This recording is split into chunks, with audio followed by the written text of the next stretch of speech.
네, 오늘 예배드리는 여러분은 하나님이 택하여 부르신 70인 제자들입니다. 여러분 자부심을 갖기를 바랍니다. 세상 사람들이 누가 뭐라 해도 여러분은 하나님이 특별히 선택해서 부르신 핵심 요원입니다. 자, 이번 우리 2025년도에 하나님께서 원단 말씀 주셨죠. 저기 딱 오늘 아침에 새로 붙여놨습니다. 이번 2025년도는 하나님이 택하신 70인 동력자들이 일어나는 원년입니다. 2025년도는 영원한 응답을 받아서 영원한 작품을 남길 원년입니다.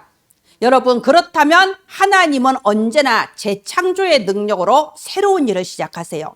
여러분, 바로 이 시간, 내가 10분 전까지 아니라도 괜찮아요. 이 시간부터 나는 재창조의 능력으로 새로 시작한다.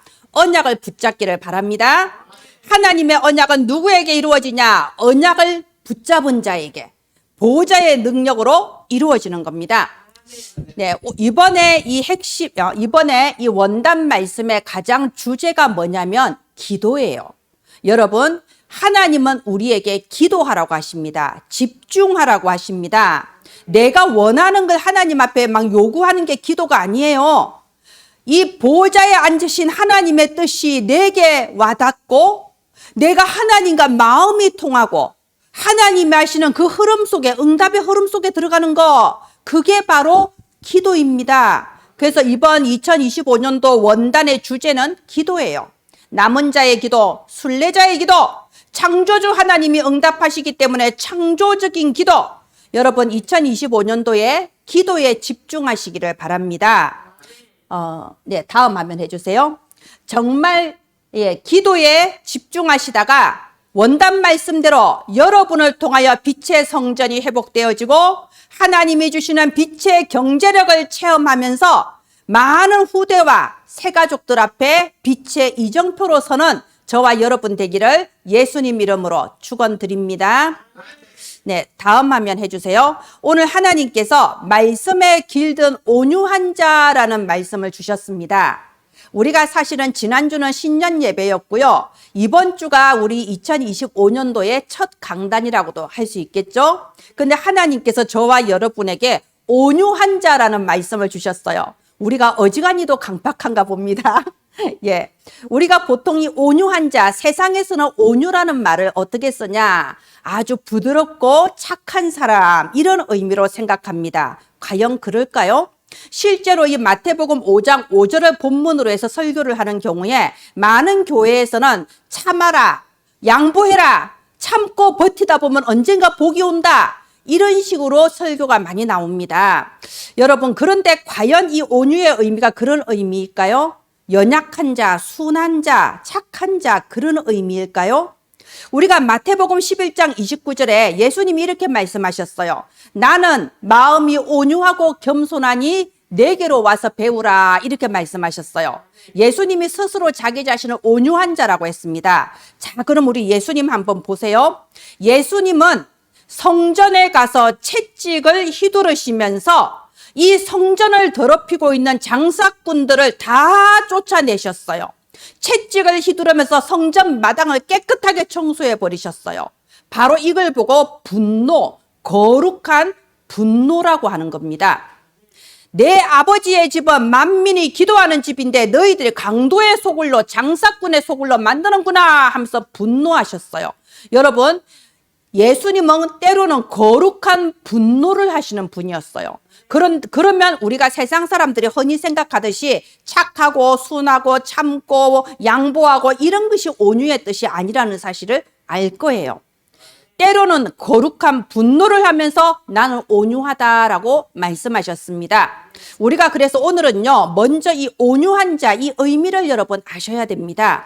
이 온유한 자를 헬라어 원어에는요, 통제하다, 길들인다라는 뜻이 있어요. 그래서 이것을 의역을 하면요, 주인의 손에 잘 길들여진 명마라는 뜻이 있습니다.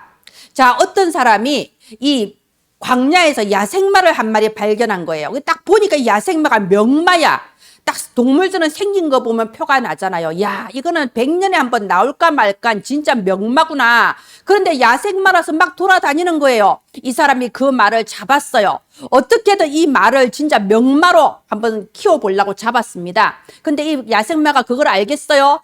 이 야생마가 그냥 산으로 들러 돌아다니다 보니 온몸에 상처도 많고 오물도 덕지덕지 붙었고 걸음걸이도 엉망이에요. 여러분, 말들도요, 이 훈련을 안 시키면요, 이상하게 걸어요. 그래서 이 말을 일단은 좀 이제 이게 집안에 마구간에 넣으려고 하니까 말이 가만히 있습니까? 발광을 하는 거예요. 내가 죽을 줄 알고 막 뒷발질을 막 하는 거예요. 근데 안에 들어가야지 일단 비바람을 막을 거 아닙니까?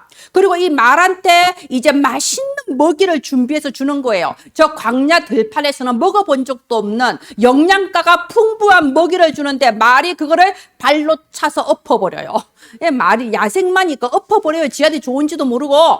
이제 말이 막 배설을 한단 말입니다. 똥오줌을 싸요. 그럼 어떻게 해요? 이거 놔두면 병 걸려요. 그러니까 그 더러운 거 치워내고 깨끗하고 따뜻한 새로운 짚을 바닥에 깔아주려고 해요. 말이 가만 놔둡니까? 뒷발질을 하고 발광을 하고 난리 법석을 떨어요. 지한테 좋은 거를 해주는데 모른단 말입니다. 그래서 이 말을 길들이는데 시간이 필요해요. 언젠가는 정말 이 주인의 손에 잘 길들여져서 두고두고 훌륭한 자손을 남길 수 있고 귀한 역사적인 일의 신부를 명마로 만들어 나가는 걸 보고 온유한 자라고 하는 겁니다. 여러분, 이 바울이 그렇게도 예수 믿는 사람을 잡아서 감옥에 가두려는 핍박자였는데 다메섹 도상에서 예수님을 만나면서 딱 변화가 됐잖아요. 이 사도행전 26장에 보면요, 이 바울이 왕 앞에서, 당시 이스라엘을 다스리던 왕 앞에서 자기가 예수님을 만난 장면을 간증하는 그 부분이 나와요. 근데 뭐라고 돼 있냐? 예수님께서 다메섹 길에서 나를 만났을 때 이렇게 말씀하셨다고 돼 있어요. 사울아, 사울아. 이 바울이 원래 이름이 사울이었거든요. 사울아, 사울아, 네가 어찌하여 나를 핍박하느냐? 가시채를 뒷발질하기가 네게 고생이로다. 여러분, 이게 무슨 말인지 알아요? 이 가시채라는 건 가시가 달린 채찍을 말하는 거예요. 이 야생마를 길들이려고 하는데 이 지한테 좋은 음식도 안 먹으려고 그러고 지한테 꼭 필요한 것도 다 그냥 뒷발질하고 거부하니까 이 마부가 이 가시 채찍을 이렇게 휘두를 수밖에 없는 거예요. 왜요? 말을 죽이려고 그럽니까? 말을 길들이려고 그러는 거죠. 그런데 이 가시채를 이렇게 휘두르면요, 이 말이 워낙 반항적이라서 뒷발로 막 차는 거예요. 자, 그러면은 이 가시채를 휘두르는 마부가 힘들겠어요? 아니면은 뒷발질하면서 가시채에 계속 얻어맞고 있는 말이 힘들겠어요? 말만 힘든 거야. 지만 고생하는 겁니다. 지금 예수님께서 이 바울에게 그렇게 말하는 거예요. 바울아, 네가 지금 예수 믿는 사람을 핍박하고 네가 그렇게 네 원칙에 따라서 이렇게 악한 박해자 행세를 하는 거는 네가 고생이다.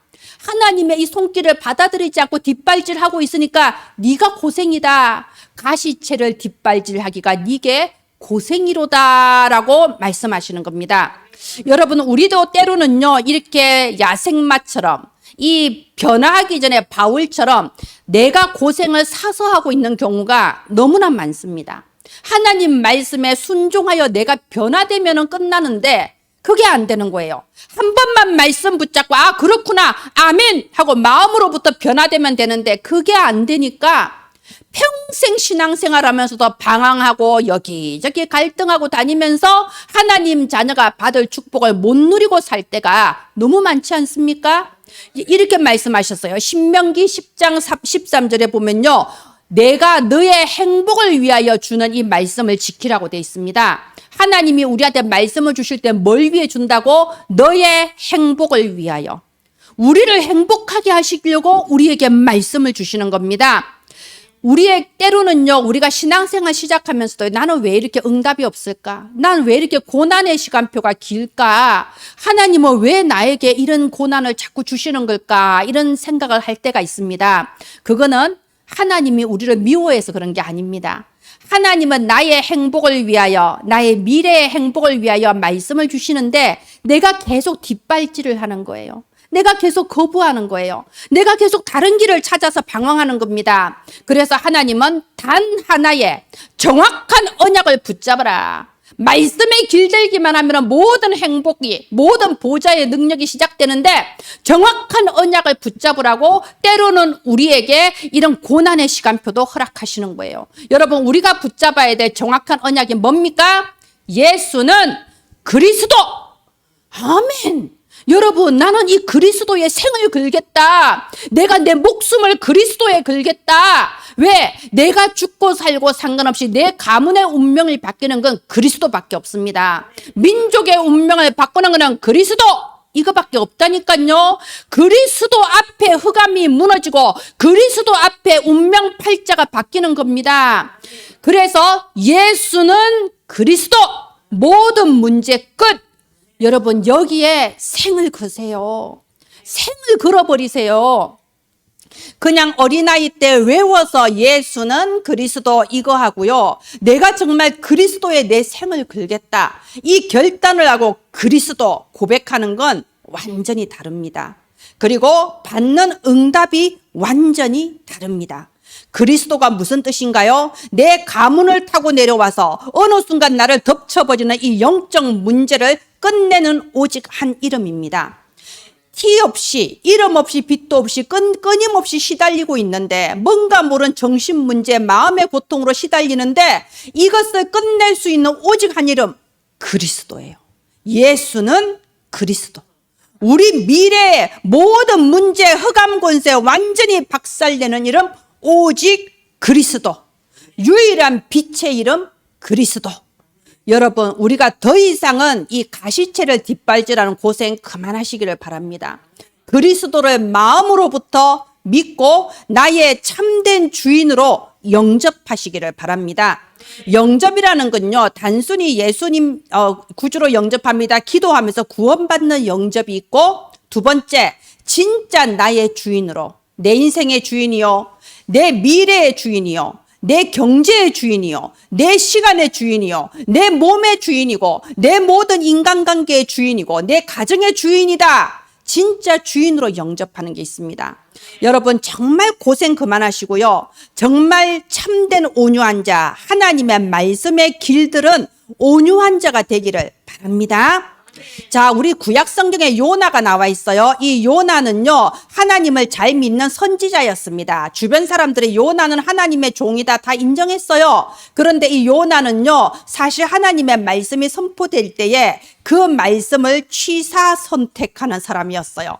말하자면 말씀이 나오면 내 마음에 드는 말씀, 내 생각하고 맞으면 잘 따라가요. 아멘 이러면서.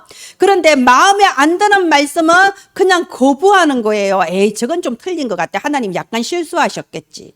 그러니까 하나님께서 니느웨에 가서 복음 전해라 이러니까 요나가 생각한 거야. 저 니느웨 사람들은 진짜 나쁜 사람들이거든요. 아수르의 수도가 니느웨 아닙니까? 아니, 저 나쁜 놈들한테 무슨 복음을 전해. 그냥 죽으라고 해야지. 말하자면 우리나라도 마찬가지잖아요. 다른 나라 축구에서는 져도 상관없는데 일본과의 대결에서는 무조건 이겨야 돼. 죽어도 이겨야 돼. 우리나라도 일본은 용서가 잘 안 되잖아요. 그죠? 그거예요. 요나도 취사 선택한 거예요. 아유, 다른 데 가라면 가겠는데 니느웨 사람한테는 복음 못 전하겠습니다. 어떻게 됐습니까? 안 해도 돼. 고생하는 거예요. 바다에 빠지고 물고기 뱃속에서 3일이나 갇혀있고 안 해도 될 고생을 하는 겁니다. 여러분, 우리도 나도 모르게 그럴 때가 많아요. 예수님은 그리스도 나의 구주 영접해놓고도 이건 아니야. 나의 원칙이 있고 나의 생각이 있고 나만의 이론이 딱 있는 거예요. 이거는 일단 제쳐놓고 이거는 다음에 좀 냅두고, 자, 다음 말씀 주시옵소서. 이런 식으로 우리가 신앙생활 할 때가 너무나 많습니다. 여러분, 하나님은 지금 온유한 자는 말씀에 길든 자라고 합니다. 하나님의 복음의 말씀에 길든 자예요. 이 예수 그리스도 이 복음을요, 누가 모릅니까? 들으면 다 알죠. 그런데 이게 1년 지나고 5년 지나고 10년 지나고 20년 지나면요, 계속 깊이가 달라집니다. 정말 이 복음이 뭔가 내가 알고 보니 이 복음의 끄트머리도 몰랐구나. 내가 복음을 전혀 이해를 못했구나. 이게 깨달아질 때가 있어요. 이 예수 그리스도 복음을 알면 알수록 어떻게 되냐? 우리는요, 점점 온유한 자가 되어집니다. 그 무엇도 내가 확 함부로 판단하면 안 되겠구나. 이게 깨달아져요. 우리가 하나님보다 더 지혜롭습니까? 아니잖아요. 근데 세상 모든 거 다 아는 것처럼 우리가 얼마나 많은 것을 판단하고 함부로 다른 사람을 비판하고 옳고 그름을 말할 때가 너무나 많지 않습니까? 그런데 제가 이 신앙생활을 해나갈수록 내가 하나님에 대하여 이 기도로 소통하면 소통할수록 아무것도 주장할 바가 없다. 이게 정말 깨달아져요. 여러분, 진짜 지혜로운 사람은 어떤 사람이냐? 말씀을 따라 사는 사람이에요. 말씀 들어봐야 돼. 이번 주 말씀 들어봐야 돼. 함부로 결정할 거 없어요. 하나님께서 말씀에서는 뭐라고 하시냐? 성경을 읽어보자. 기도해보자. 말씀 따라 사는 사람이 가장 지혜로운 사람입니다. 그리고 말 크게 하고 목소리 크게 하고 말 잘하는 사람이 강한 자가 아니라니까요. 하나님의 말씀을 따라 사는 사람이 가장 강한 사람입니다. 왜 그러냐? 결국은 하나님의 말씀대로 이루어지거든요. 내가 하나님의 말씀 따라가면서 응답의 흐름 속에 응답을 받아야 그 사람이 강한 사람이죠. 내리내리 망하고 내리내리 무너지는데 무슨 내가 어디 가서 내 주장을 하겠어요. 부끄러워서 말도 못하잖아. 그죠? 그것처럼 결국은 하나님의 말씀 중심으로 말씀을 따라가는 자가 가장 지혜로운 자고 가장 강한 자고, 이런 사람을 보고 말씀에 길든 온유한 자라고 하는 겁니다. 예, 우리 한번 입 밖에 소리 내서 신앙 고백합시다. 말씀에 길든 온유한 자가 됩시다. 시작. 말씀에 길든 온유한 자가 됩시다. 여러분, 착한 사람, 순종하는 사람, 부드러운 사람이 온유한 사람이 아니라니까요. 온유한 사람은 때로는 굉장히 열정적인 사람입니다. 하나님의 말씀이라면 그 말씀 믿고 올인하는 사람이 온유한 자입니다. 우리가 민수기 12장 3절에 하나님께서 모세를 평가하시기를 모세는 지상에 있는 모든 사람 중에 가장 온유한 자라고 평가했습니다. 그런데 실제 모세를 보면 그게 아니잖아요. 모세가 애굽의 왕자로 있을 때 얼마나 성격이 급한가. 사람을 때려서 죽여서 살인자가 돼버렸어요. 그죠? 그러면 이제 모세가 그 지명수배범이 돼서 미디안 광야에 숨어서 40년을 살았는데 40년 동안에 내 생각, 내 고집, 내 성질 다 죽였어요. 그래서 온유한 자가 됐습니까? 아니라니까요. 성질 죽였다고 온유한 자가 아니라니까요. 지금까지 말씀드렸잖아요. 언제 모세가 온유한 자가 됐냐? 하나님의 말씀에 순종해서 바로왕 앞에 나갔을 때 그때 온유한 자가 된 거예요. 처음에는 안 나가려고 그랬잖아요. 내가 어떻게 바로왕 앞에 갑니까? 내 애굽에 들어가면 바로 잡혀서 죽는데. 이거 온유한 자가 아니야. 하나님의 말씀을 안 믿는 거잖아요. 또 아직도 반항하고 있잖아요. 그런데 결국은 내 생각 내려놓고 바로왕 앞에 용기 있게 나가는 그 시간이 바로 모세가 진짜 온유한 자가 된 겁니다. 말씀이 선포되면 말씀에 순종하여 올인하는 자가 온유한 자예요. 우리가 계시록 3장에 보면요, 라오디게아 교회가 나옵니다. 그때 당시 아시아 7교회 중에서 가장 부유한 교회, 가장 강한 교회가 라오디게아 교회였어요. 권세자와 부자들이 그 교회를 이루고 있었거든요. 그런데 예수님께서 말씀하시기를 이 라오디게아 교회에 대해서 너희가 가장 거지라고 했습니다. 육신적으로는 부유한데 너희가 영적으로는 거지다. 육신적으로는 강한데 너희가 영적으로는 가장 가련한 자다. 이렇게 말했습니다. 왜냐? 이 라오디게아 교회는요, 차갑지도 뜨겁지도 않고 미지근한 교회였거든요. 이들이 세상적으로 재산도 많고 권세도 있고요. 사실은 그렇게 오직 그리스도 할 이유도 사실 없는 거예요. 그냥 교회 가서 적당히 은혜 받고 교제하고 품위 있게 있다고 오면 되지, 취미생활 하듯이. 뭘 그렇게 오직 그리스도 그렇게 하냐. 로마 그 제국에서 믿지 마라 그러면 안 믿어야지. 편안하게 살아야지. 질서를 잘 지키고 준법 정신을 가지고 살다가 가면 되는 거지. 뭘 그렇게 오직 그리스도 하냐. 이게 라오디게아 교회였다니까요. 그래서 예수님이 뭐라고 평가했다고요? 네가 바로 거지고 네가 제일 가련한 자다. 겉으로 봤을 때는 부유해 보이지만 아니다라고 하는 겁니다. 내 입에서 너를 토하여 버리겠다라고 말씀하셨습니다. 여러분, 온유한 자는요, 말씀을 믿고 올인하는 자예요. 우리 포로 시대 다니엘과 어린 새 소년을 보십시오. 이들이 뜻을 정했다고 돼 있습니다. 아니, 포로로 끌려가서 뭔 뜻을 정해요? 지금 바벨론 제국의 왕이 손가락 한번 딱 이렇게 하면 처형이라니까요. 인질이 그런 거 아닙니까? 포로 인질로 끌려갔는데 이 어린아이들이 뜻을 정했어요. 우리나라가 우상 숭배하다가 이렇게 멸망했는데 내가 또 우상 숭배한 음식은 먹을 수 없다. 내가 죽으면 죽었지 그럴 수 없다. 뜻을 정했습니다. 올인한 거예요. 생명 걸고 올인한 겁니다. 그들이 바벨론을 완전히 정복하는 최고의 승리를 거둔 겁니다. 또 우리 에스더 알잖아요. 에스더 왕비가 뭐라고 했습니까? 입 다물고 가만히 있으면 왕비로서 황후로서 살 수 있어요. 그런데 생명 그런 거예요. 내가 죽으면 죽으리라. 아무리 이 땅에서 부귀롭게 영화롭게 살아봤자 여러분 몇 년 삽니까? 100살도 안 되고 다 죽어요. 죽은 뒤에 영원한 지옥 아닙니까? 내가 죽으면 죽으리라. 나는 하나님의 그 말씀의 흐름 안에 있겠다. 죽으면 죽으리라 결단하고 올인했을 때 하나님께서 영원한 승리를 안겨주셨습니다. 여러분 바울도 보세요. 바울이 로마에 가서 전도운동 했잖아요. 사실 바울 입장에서는 로마 제국은 원수의 나라입니다. 우리를 식민지로 만든 원수의 나라. 그런데 이 바울이 진짜 훌륭한 사람이라면 독립운동을 해야죠. 그런데 로마에 가서 복음 전하는 전도운동을 한 거예요. 그게 하나님의 뜻이니까. 여러분 하나님의 이 뜻, 하나님의 계획이 깨달아지면요. 이런저런 이유를 대면 안 돼요. 내 생각을 말하면 안 돼요. 내 생각이 하나님보다 지혜롭지 않거든요. 근데 하나님의 뜻이 확실한데도 아니 상황을 봐. 아니 남들도 다 그래. 여론이 이래. 많은 이유와 조건을 우리는 답니다. 다 쓸데없는 짓이에요. 하나님의 뜻의 방향이 맞아야 응답을 받는 거예요. 하나님의 뜻의 방향이 맞아야 최후 승리한다니까요. 그래서 이 바울은요 올인한 겁니다. 베드로전서 5장 7절에 이렇게 돼 있어요. 너희 염려를 다 주께 맡겨버리라 라고 되어 있습니다. 여러분 우리 주변의 상황과 환경을 보면요. 아 이건 안 될 건데. 아 내가 얼마나 지금 힘든 상황인데. 아 어떡해. 그런데 맡겨버리라. 이 맡겨버리라는 말이 헬라어로 던진다는 뜻이 있어요. 하나님이란 큰 호수에 내 모든 염려와 근심을 던져버려라. 너의 모든 불신앙을 던져버려라. 너의 쓸데없는 인간적인 계산 던져버려라. 올인해라. 그러면 하나님께서 내 곁에서 역사해 주시는 겁니다. 300%로 응답해 주시는 겁니다. 자, 우리 한 번 더 신앙 고백합시다. 말씀을 믿고 올인하는 자가 됩시다. 시작. 말씀을 믿고 올인하는 자가 됩시다. 지금 여러분 신앙 고백한 거 하나님도 들으셨고 마귀도 들었습니다. 여러분 하나님께서 여러분이 지금 신앙 고백한 그대로 여러분의 인생에 이루어 주실 줄 믿습니다. 예, 다음 화면 해주세요. 여기 5절에 보면 온유한 자는 복이 있나니 그들이 땅을 기업으로 받을 것이며 라고 되어 있습니다. 이 땅을 기업으로 받는다는 말은 무슨 말이냐? 이 땅은 세상을 의미하거든요.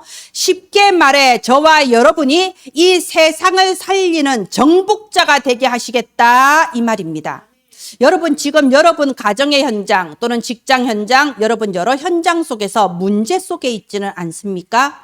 갈등 속에 있지는 않습니까? 주변에 여러분을 힘들게 하는 사람들이 있습니까? 여러분 오늘 주시는 이 말씀 세상을 살리는 정복자 이 말씀을 언약으로 붙잡기 바랍니다. 여러분의 현장에 성취될 것입니다. 자, 확실하게 언약으로 붙잡기 위해서 한 번 더 신앙 고백합시다. 나는 현장을 살리는 정복자다. 시작. 나는 현장을 살리는 정복자다. 우리 김혜미 랩런트는 송강중학교를 다니는데 송강중학교를 살리는 정복자입니다. 자, 내가 그 사람들하고 똑같은 수준에서 싸우고 분노하고 갈등할 이유가 없어요. 그 현장을 살리는 정복자로 나를 그곳에 보내신 겁니다. 여러분 세상의 정복자는 죽이는 정복자잖아요. 징기스칸 가장 큰 제국을 이루었지만 얼마나 많은 사람을 죽이고 사람을 고통스럽게 했습니까? 그죠?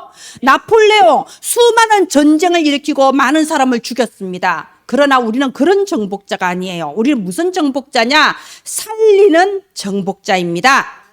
우리가 사도행전 27장에 보면요. 이 바울이 로마로 죄수로 호송되어서 가는데 큰 태풍이 불지요. 그래서 이제 거기 있는 사람들 태풍 속에 다 죽게 생겼어요.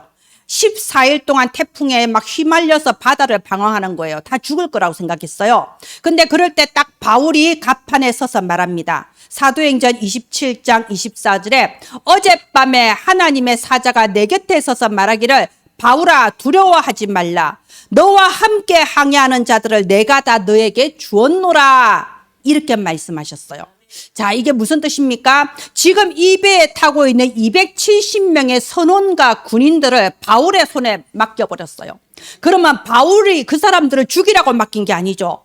결국은 이 바울을 통하여 모두 다 육신의 생명도 살아나고 그리스도 영접해서 영의 생명도 다 살아났습니다. 바로 이것이 살리는 정복자란 뜻이에요. 지금 여러분이 있는 그 현장 하나님께서 여러분에게 기업으로 주신 겁니다. 아유, 지금 내가 있는 곳이 말도 못해요. 다 나를 무시해요. 내가 뭐라고 여기를 정복하겠습니까?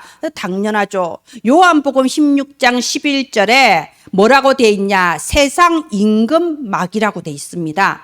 마귀가 여러분이 있는 현장에서 임금 노릇을 하고 있어. 임금도 아니면서 임금 노릇을 하고 있으니까 그 현장이 어려운 거예요. 요한복음 8장 44절에 너희 아비의 욕심대로 너희도 행하고자 하느니라. 말하자면 마귀가 여러분 있는 현장의 사람들의 그 마음과 생각을 장악을 해버렸어.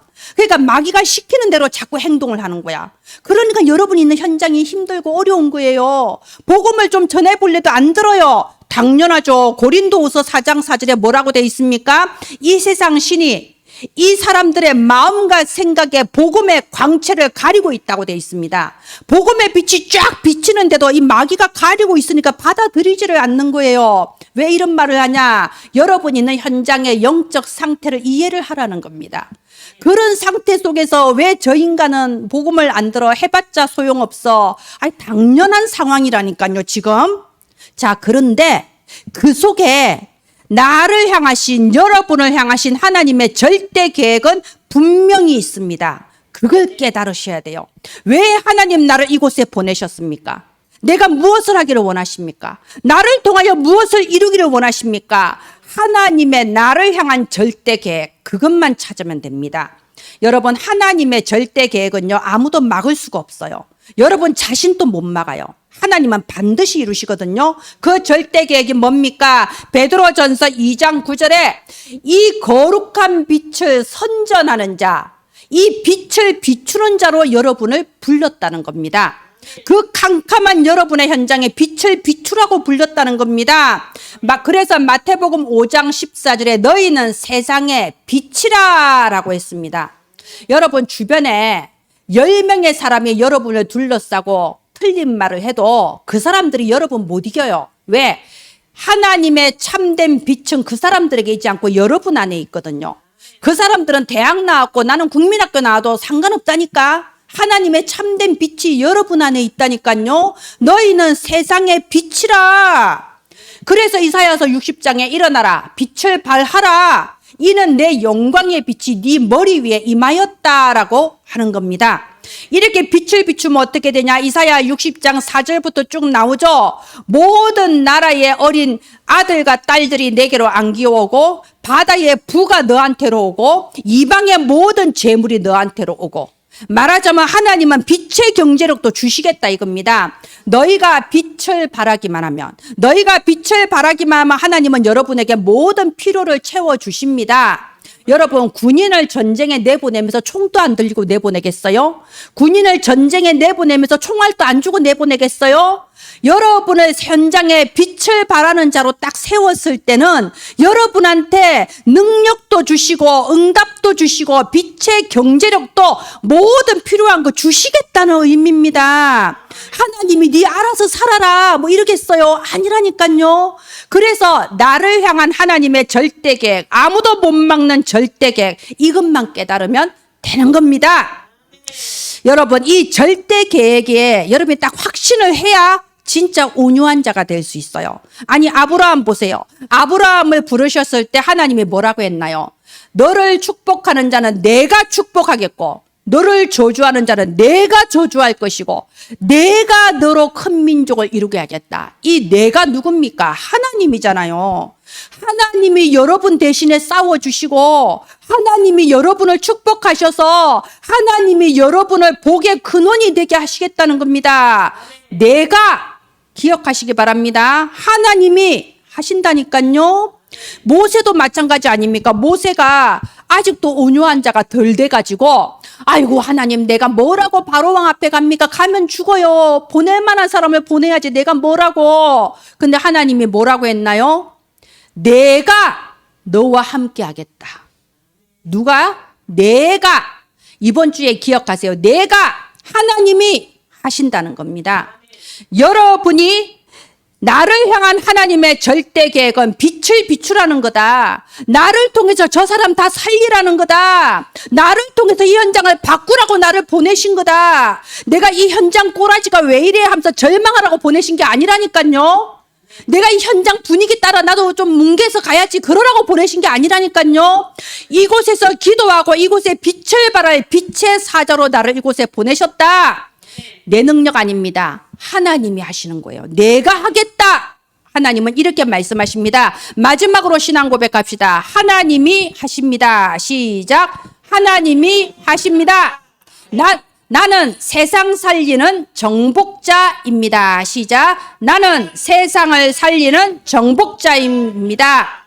빛의 경제력도 주십니다. 시작. 빛의 경제력도 주십니다. 하나님 들으셨죠? 말씀대로 우리 입술의 고백대로 지금 이 시간부터 시작하시기를 바랍니다.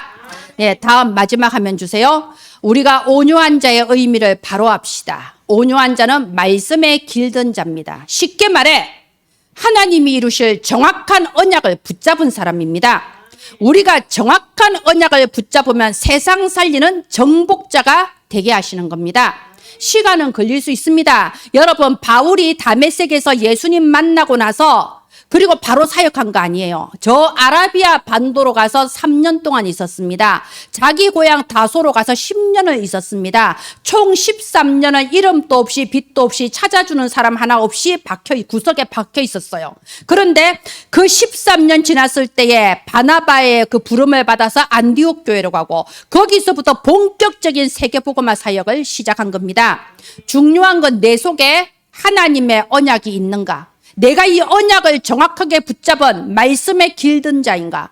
말씀 믿고 올인할 수 있는 자인가? 이게 제일 중요한 겁니다.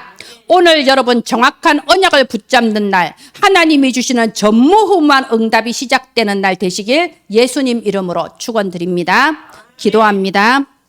하나님 감사합니다. 참으로 오늘이 바로 시작의 날이 되게 하소서. 하나님이 하시는 영원한 응답이 시작되게 하여 주시옵소서. 이 시간에 창조적인 능력으로 역사하사 우리에게 재창조의 축복을 부어 주시옵소서. 참으로 말씀을 믿고 올인할 수 있는 온유한 자로 재창조되게 하여 주시옵소서. 내가 있는 현장을 살리는 정복자로 이 시간에 재창조되게 하여 주시옵소서. 은혜나무 성도들의 현장마다 말씀을 확실하게 이루시는 보호자의 캠프가 시작되게 하여 주시옵소서. 살아계신 예수님 이름으로 기도합니다. 아멘.